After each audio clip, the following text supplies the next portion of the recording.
আসসালামু আলাইকুম ওয়া রাহমাতুল্লাহি ওয়া বারাকাতুহু। আশা করি আল্লাহর রহমতে সবাই ভালো আছেন। আলহামদুলিল্লাহ আমিও ভালো আছি।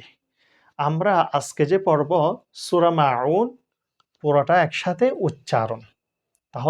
তাহলে আমি কিভাবে পড়ি একটু ভালো করে দেখবেন।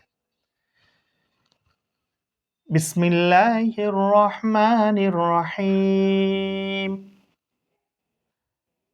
আরাআইতাল্লাযী ইউকাযযিবু বিদ্দীন فذلك الذي يدع اليتيم ولا يحد على طعام المسكين فويل للمصلين الذين هم عن صلاتهم ساهون الذين هم يراءون ويمنعون الماعون।